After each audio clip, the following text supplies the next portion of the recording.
Hello, hello, hello, hello. Good to see everybody here tonight. Glad you're joining tonight for our Wednesday night Bible study. So, very soon, hopefully, we'll be able to do Bible study on campus. And you, but for now, we're doing it live on Facebook and live on YouTube. Now, wanted to share about the meal tonight. Like I said, some thought the meatloaf may have been a little salty, and that's okay. So what we're going to do is we're just going to drop the price next week, let everybody have a little break. Actually, we brought in a little more tonight than we usually do, so we're going to cut everybody a little break next week. $3 per meal, 1 week only, $3 per person, and no more than $15 for a family for 1 week only. A 1 week deal. And it's Philly cheesesteaks, and it's going to be Philly cheesesteaks and roasted veggies. So that's going to be a good meal next Tuesday night. So good to see everybody here tonight. We're studying the 20 C's. The 20 C's. So we're having those that we're going through the Bible.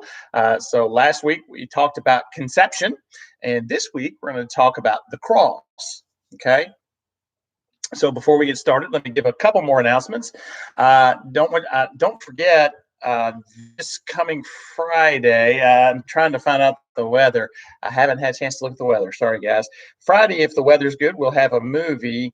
But I've heard it's going to be chilly this week. So let me look while I'm sick. Oh, it's supposed to rain. So we'll wait until tomorrow to make that call. But we may not be able to have our movie on Friday night. But we will be in drive-in church on Sunday morning. That's Mother's Day. We have something special for all the ladies, all the moms and ladies. We've got 18 and older. So we ask that you invite, bring folks with you, invite them. We've got plenty of room in the parking lot. And so we're ready to be blessed on Sunday, on Mother's Day. So that's on Sunday morning. Okay.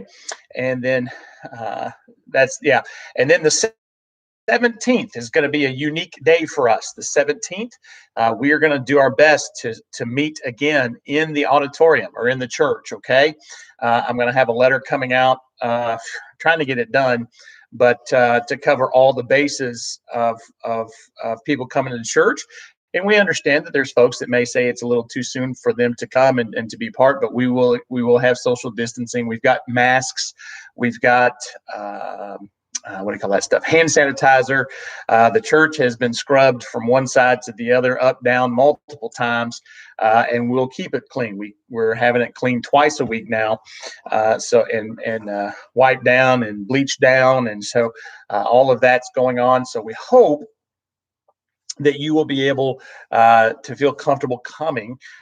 So through the rest of May, we're only going to meet in the auditorium. Okay, so we're not going to do children's programming or nursery, but you can bring your kids. That's okay. If kids come and they're a little bit loud, that's okay. We just, we're just going to celebrate the fact that we're going to be back in God's house. Okay, but then in June is when we're going to try to start bringing in.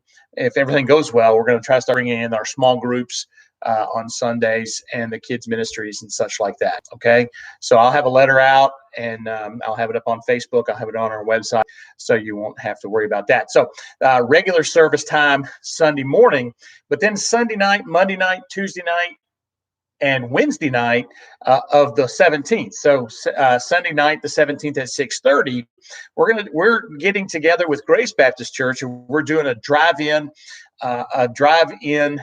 revival. So that's going to be Pastor Terry Wilkerson is going to be preaching the first 2 nights. He will be here on Sunday night, Monday night, which will be meeting at River Rock. Okay. And then Tuesday night and Wednesday night, we're going to be meeting at Grace for drive-in revival. And then I'll be preaching the 2 services over at Grace. We've got Greg Day. He's going to sing some special music. We also have the Tony Hicks is going to come in, and he's going to lead our music, and that gives everybody an opportunity to enjoy the services and what have you. So we've got that coming up. I hope you have seen that. If you see the advertisement, just share it as many times as you can. We're just trying to get the word out wherever we can about this drive-in revival, and I hope you can make it too. All right. Well, that's all the announcements I care to give right now, and that's probably all that you care to hear. So tonight we're going to talk about the next C as we're doing our jet tour travel. The next C is about the cross, and if you will, turn to Matthew chapter 26. Matthew chapter 26, and just kind of put your finger there, Matthew 26, because that's where we're going to be at tonight. And the first thing we're going to talk about tonight is the betrayal and the arrest of Jesus. Okay, the betrayal and the arrest of Jesus. The Jewish leaders had become really hostile toward Jesus, and what they saw was Jesus' supposed authority. So they took counsel to kill him. All right. So if you're in Matthew chapter 26, we're going to look at the first 4 verses. Okay. Matthew 26 and the first 4 verses. It says, "It came to pass when Jesus had finished all these sayings, he said unto his disciples, Ye know that after 2 days in the feast of the Passover, and the Son of Man is betrayed to be crucified.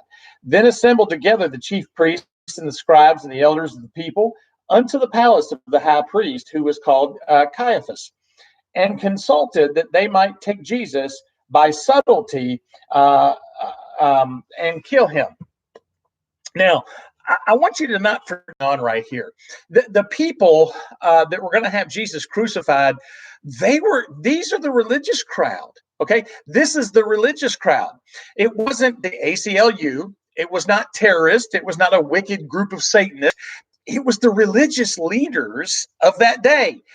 You could say it was a ministerial alliance, but whatever it was, they were after Jesus, and they talked and they wanted to put Jesus to death. Now, let me help you with something right now. And I've said this many times of late, but there's a huge difference between being religious and being saved. Okay, see, organized religion will send people to hell. You say, well, Pastor Don, how can you say that? Well, see, here's the thing.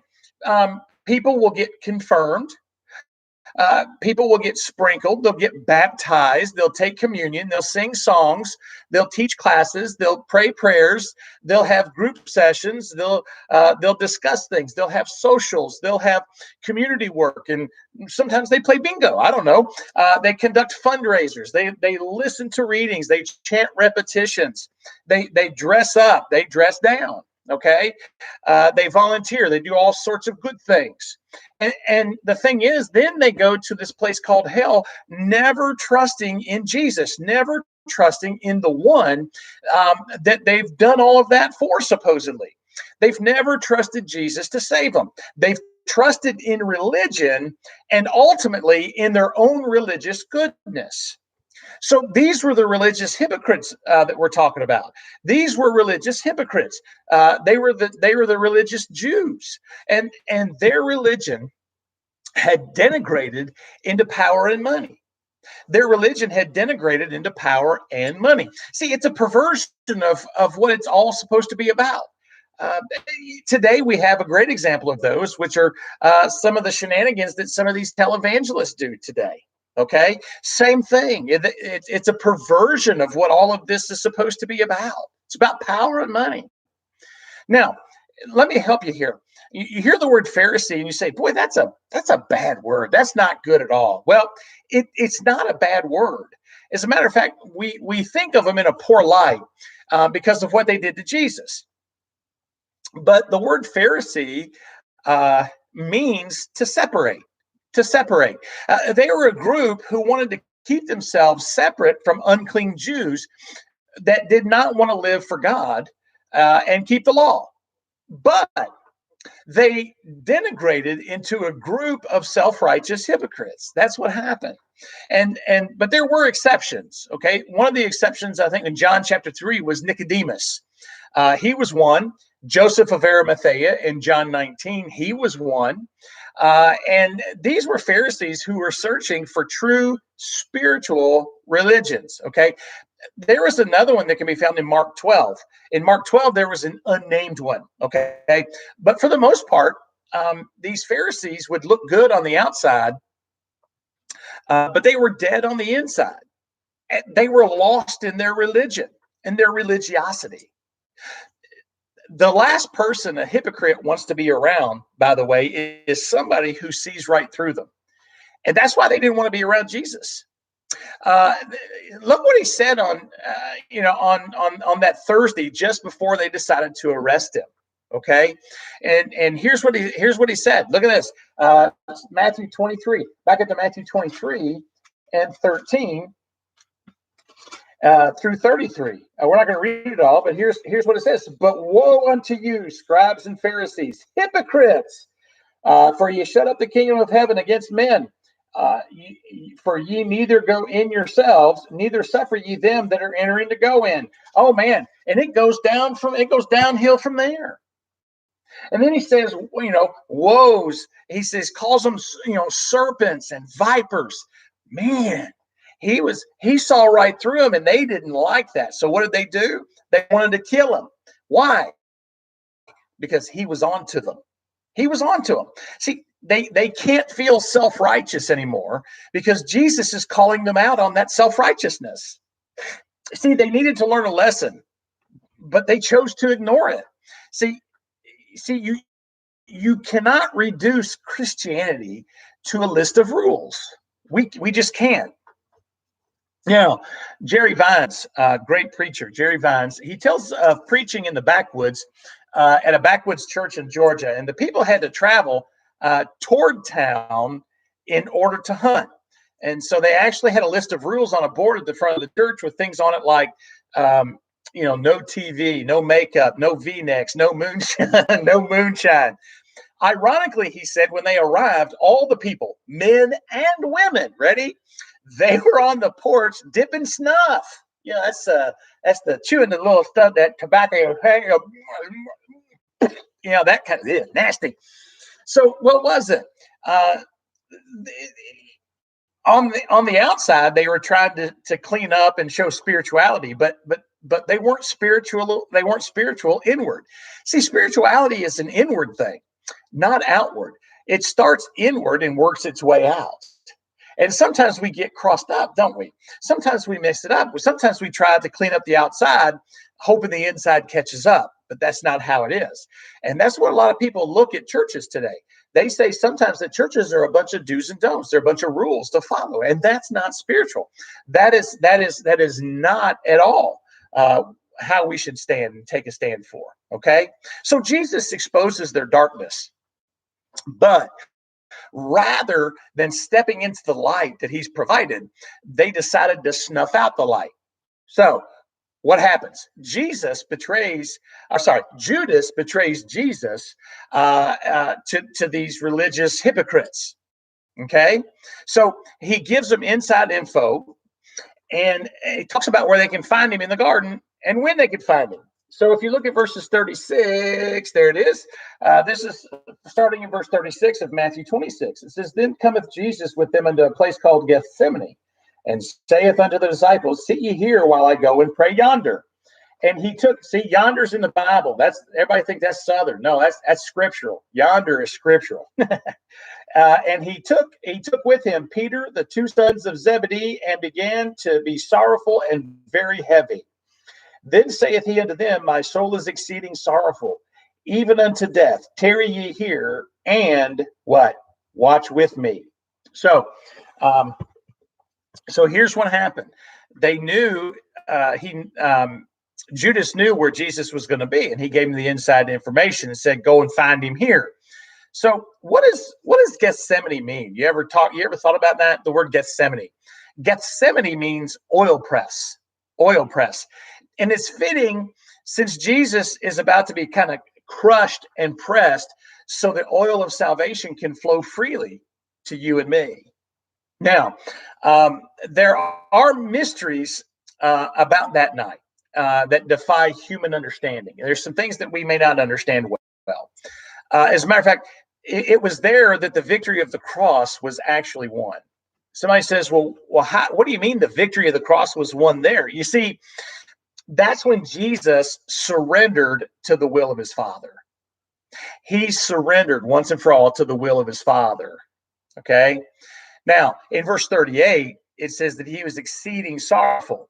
Those two words in English are one word in Greek. It means to be immersed, surrounded, engulfed by sorrow. And that's how Jesus was at the Garden of Gethsemane. Okay. Now, because of the emotional suffering he was enduring, see, he was rejected by his own, the unbelief of most people. There was hatred and malice. People deserted him there was the desertion of some of his disciples. We've read about that in the study of John, and there was a whole lot more that he was having to deal with. And emotionally, he knew what he was facing. See, he was facing injustice, ridicule, public embarrassment, shame. See, any of us would have been devastated by just one of the above, but he was facing all of those at one time. And his human side was recoiling a little bit at these emotional sufferings. So now you add to that his physical suffering. Crucifixion, by the way, is one of the worst tortures there is. It's to die 1,000 deaths in his case. You see, he would die innumerable deaths for each one of us. Now, the spiritual suffering, he had the physical, but the spiritual suffering was the worst. If you look at verse 39, he'll tell us, okay? He says this, and he went a little farther and fell on his face and prayed, saying, "O Father, if it be possible, let this cup pass from me. Nevertheless, not as I will, but as thou wilt." So, in that cup, that he was talking about was every sin that would ever be committed through the ages. You see, and he knew that he had to become sin for us. He was perfect. He was holy, but he chose to take all of that upon himself. Now you can understand some of the reasons for the spiritual sufferings that he had. He laid aside his own will to do God the Father's will. Man, wouldn't it be great if we all would do that? You see, there's a cross and there's a throne. You either have Jesus on the cross and yourself on the throne, or Jesus on the throne and yourself on the cross. See, we're supposed to die to self every day, and we're to be crucified with Christ. See, does our life, does it say that my will be done or his will be done? Lucifer fell from heaven saying, I will be like the Most High, and on it goes. Well, go back to the Garden of Eden. See, here the first Adam exerted his own will, and he brought about ruin and damnation for the human race. But in the Garden of Gethsemane, the last Adam, who is Jesus Christ, didn't exert his own will, but he deserted his own will.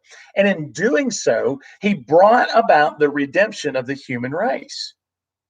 In Luke 22:44, it says this, and being in agony, he prayed more earnestly, and his sweat, ready, was as it were great drops of blood falling down to the ground. He was being pressed so much by the spiritual and the physical, man. He was sweating blood. Now, Luke was a medical doctor. So when Luke says this, this is a condition that he observed. And it was likely, now I'm trying to get this because this is an actual condition. It's called hematidrosis. And it's a rare phenomenon when a person under extreme distress ruptures blood vessels in the sweat glands, and it mixes together on the brow. Isn't that amazing? But that's the way it was with Jesus. Now, in Eden, Adam's sin led to the curse of living by the sweat of the brow. So now here is the second Adam in Gethsemane. He conquered Adam's sin, and his blood mingled with the curse, and therefore removing it. Cool, huh? Luke 22:43. And there appeared an angel unto him from heaven, strengthening him. You see, every life has its Gethsemane, and every Gethsemane has its angel. So when the ultimate Gethsemane comes, which is death, see, I thank God we can be carried away to heaven by trusting in Jesus. By the way, the only way that you can be carried away to heaven is simply by trusting in Jesus. So now what happens next? What happens next? Well, what happens next is John chapter 18. In John chapter 18, starting in verse 4, it says, Jesus, therefore, knowing all things that should come upon him, went forth and said unto them, Whom seek ye? They answered him, Jesus of Nazareth. Jesus said unto them, I am he. And Judas also, which betrayed him, stood with him. As soon then as he said unto them, I am he, they went backward and fell to the ground. Ha! What a scene that was. It's as if a powerful force kind of blows them over. See, it's his name. His name is I am. See, it's interesting to note that in the Bible, when somebody falls backward, they are an enemy of God. But friends of God bow and fall on their faces. So you say, well, what's the big deal? Has anybody ever seen somebody, they say, you get slain in the spirit, and some of these faith healers, and where do they fall? How do they fall? They fall backwards. They fall backwards. Study the Bible. See if it's not true. The enemies of God fall backward. Friends of God bow and fall on their faces. And again, so much for being slain in the spirit, so to speak, right? Well, next comes the trial, which was, of course, a sham. It was shameful. It was illegal. It was a mockery of justice. People call it a kangaroo court because it really, really is. So everything about the trial illegal from start to finish. And you said, well, tell me why it was illegal from start to finish. Well, the reason it was illegal from start to finish is for several reasons. First, he was considered guilty before the trial even began. Remember, before the trial starts, you're supposed to be presumed innocent and then proven guilty. Not in this case. By the way, it was conducted at night, which was also illegal against the law. Now, Jesus was not allowed to call any witnesses. Now, he could have called, I think, the formerly blind, the deaf, the lame people, everybody that he healed, right? But he was not allowed to call witnesses. Now, the Sanhedrin, too, they served not only as judges, but also as prosecutors. How would you like to walk into a courtroom and the judge and the prosecutor are the same people? And you say, well, that's not fair. That's illegal. You're exactly right. Here's another thing. They secured false witnesses. Even though the price for perjury in those days was to receive the punishment of the accused, which in this case would have been death. But they had false people to give false witnesses about him. By the way, death sentences were to carry a 3-day waiting period. And that was a period the religious leaders were to fast and pray. And they were supposed to make sure their decision was correct according to the law. And from his arrest to the cross, there was only a few hours. So now you see all the reasons why this was a kangaroo court, why this was so illegal, and why this was so trumped up charges and such, okay? By the way, he could have proven his own innocence if he wanted to.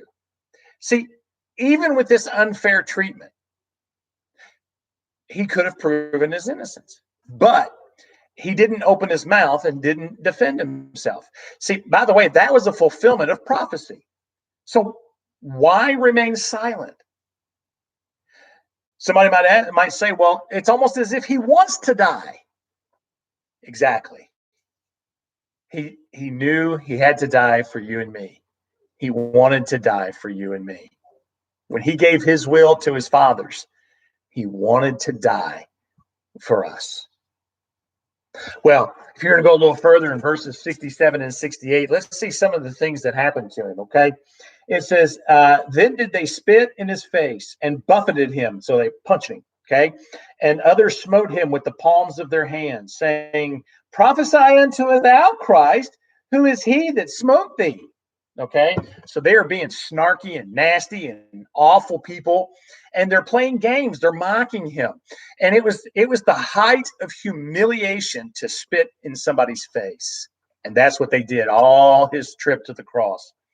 And this is the face that wept at the grave of Lazarus. This is the face that smiled at all the children. This is the face that looked at this world in love. And all they could do was smack him and punch his face and spit on him. That's the face they spit on. And if you know you need to be saved and you know that Jesus can save you and you reject that offer, in a very real sense, you're in essence spitting in his face as well. You're saying, I don't care that you love me. I don't care that you died for me. I don't care you were humiliated for me or you were tortured for me. I just don't care. Now, here's another thing they did. They blindfolded him and then hit him. They mocked him. They asked him who it was who hit him. They blindfolded him. They smack him and say, oh, prophesy now. Who hit you now? He knew, but he didn't say. They mocked his deity. They mocked his royalty. They put on a robe. They gave him a scepter in his hand and the crown of thorns in his head. Thorns were very, very thick thorns, and they pressed them into his head. They bowed. They made fun of him when they bowed. And Psalms says they ripped out his beard. See, already he's not recognizable. What man is he? You see, Isaiah 52:14 says, and as many were astonished at thee, his visage, he said, was so marred more than any man, and his form more than the sons of men. So it was prophesied by Isaiah what was going to take place. And by the way, this was even before the real torture started. You say, how in the world could that be? There was more to come. Now he's beaten with something called the cat of nine tails. It's a handle with 9 whips on it. And each of those whips had shards of metal, of glass, and they had bone attached to it. And the Bible says with his stripes, they are healed. So what they would do is when they would hit you with that, they would pull it back and it would just tear your flesh from your bone. He looked like he'd been through a meat grinder when they were done, but he submitted to all of this. See, he gave his life. Nobody took it from him. He could have stopped it at any time, but he didn't, because he loved you and he loved me that much. He loved the world that much. For God so loved the world that he gave his only begotten Son, that whosoever believeth in him should not perish, but have everlasting life. Oh, my friends, look at the love that he had for us. See, here we see a man at his worst, but we see God at his best. I want to say how wickedly man can treat God. Look at how wickedly and how gloriously, lovingly God can treat us. Through it all, he still looked at his mother and he said, John, take care of mom. Take care of my mama. Right? What else did he do? He looked on the people in the proceedings and says, Father, forgive them. They know not what they do. Wow. By the way, even though sinless, Jesus was struck with the full lightning bolt of God's wrath. Friends, we cannot understand the spiritual suffering of having all human sin laid on you. By the way, and his father turning his back on him. When he hollers, Father, Father, why hast thou forsaken me? You see, Scripture says he can't even look on sin. God the Father can't even look on sin. And when Jesus had become sin for us, God the Father, for the only time in all eternity, had to turn his back on his Son. Separation from God is hell. Somebody asked me this one, what does God's anger and wrath feel like? And it feels like the place called hell. See, we don't know what hell feels like, and I hope you never do. But Jesus did. And so you don't have to, right? Jesus did, so you don't have to. So, yeah, tonight, I think that's where we're going to stop tonight. Okay. We'll stop right here tonight. Next week, we're gonna do part two of this message. Okay, we're gonna bring in part two because there's still the sayings of the cross and all of the things that have taken place at the cross and some other lessons that we want to learn through this scripture. Okay, I don't want to take it too quickly. So part two will be next week.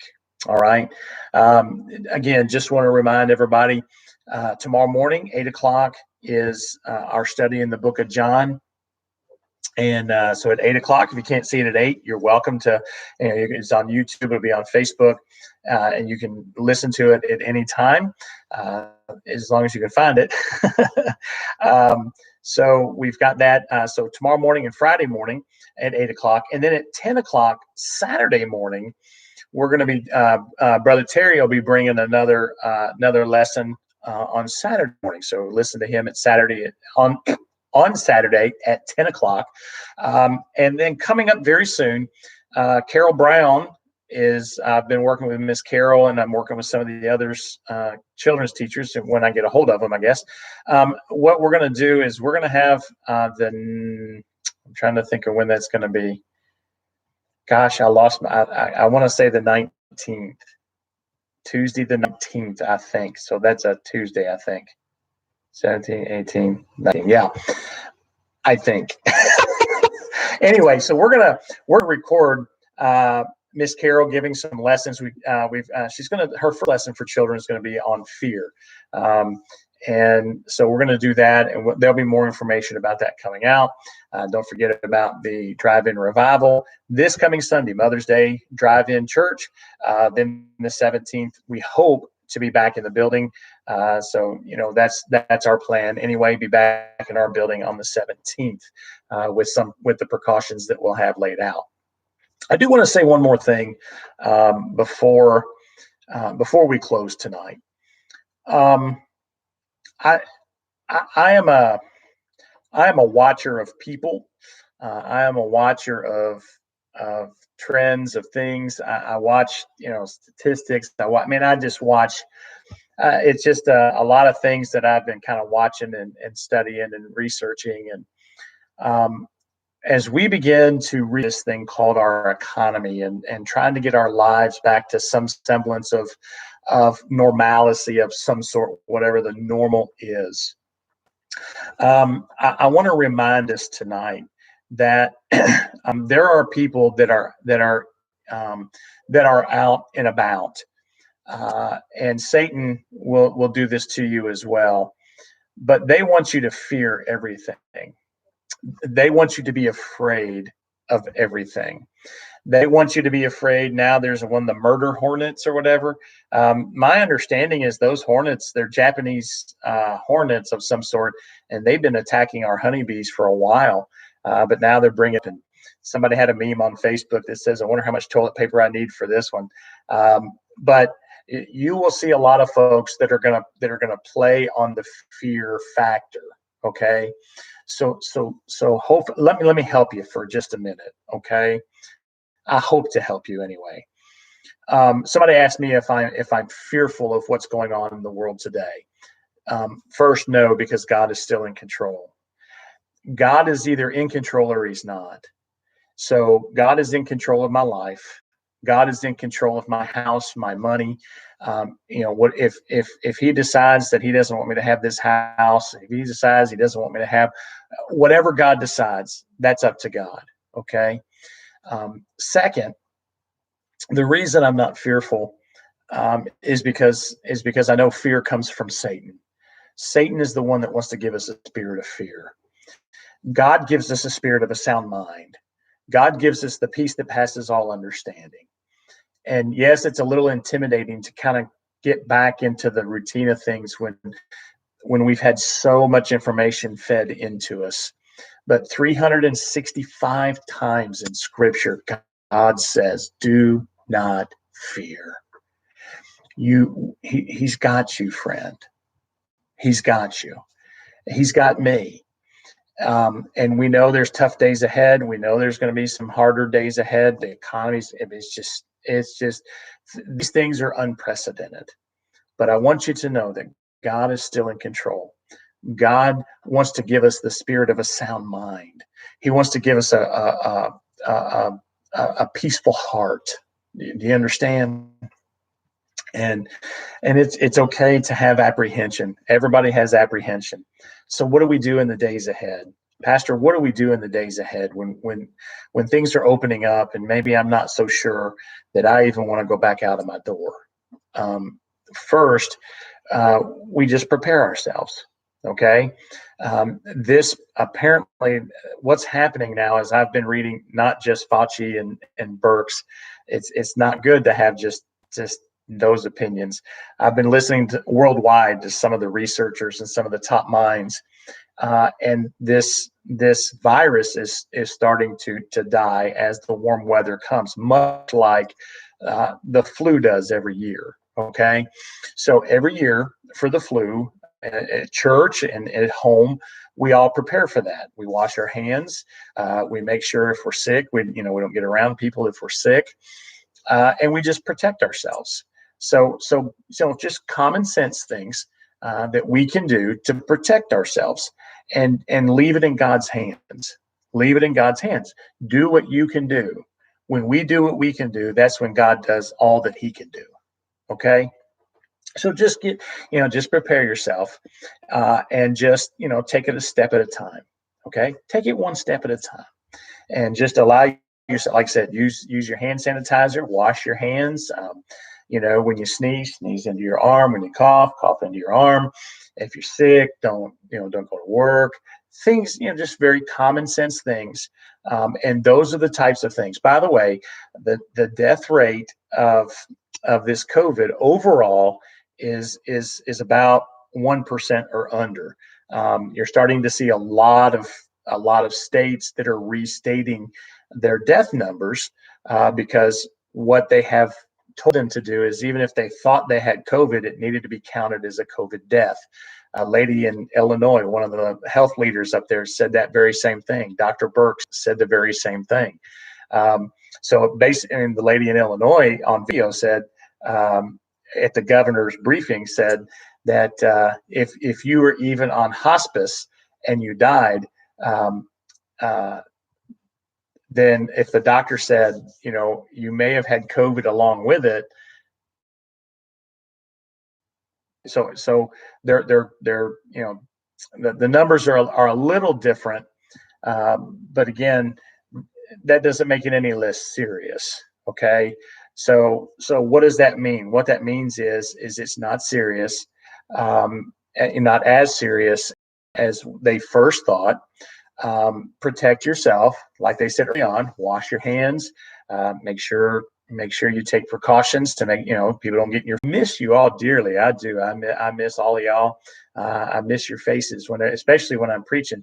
And when I'm preaching on drive-in church, it's kind of weird because you can see people in there, but you can't really see their faces. It's almost like zombies. So good to see everybody here tonight. I look forward to seeing you in the morning. Until then, I love you. Have a blessed evening.